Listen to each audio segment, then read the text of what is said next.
Un astéroïde se dirige vers la Terre.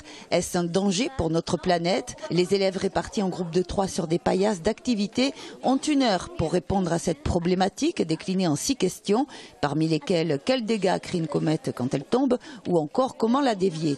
Guidés par un animateur, ils doivent réaliser des expériences à l'aide de matériel scientifique. Lancer 3 billes de différentes tailles et mesurer la taille des cratères.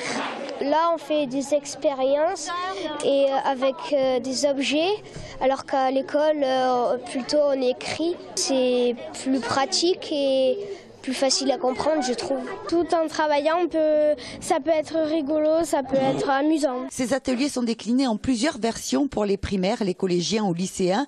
Manipulation, démarche expérimentale. La méthode pratiquée permet aux élèves d'apprendre aussi et surtout à développer l'estime de soi. Les jeunes sont mis en situation, par petits groupes, de réfléchir, de s'interpeller entre pairs, de se tromper, de se rectifier, travailler en commun, de présenter leurs travaux entre eux. Et ça, c'est une façon de co-construire, de se construire et de co-construire ensemble des réponses. C'est pour ça qu'on parle notamment d'un travail sur l'estime de soi, sur la reconnaissance par les autres du travail que j'ai fait, qui a apporté à un groupe, par exemple.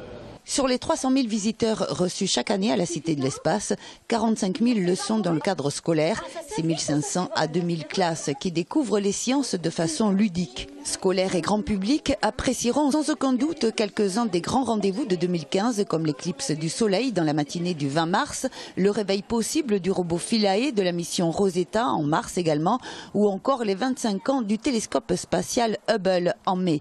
Enfin, c'est aussi en projet cette année un billet combiné entre Aéroscopia et la Cité de l'Espace.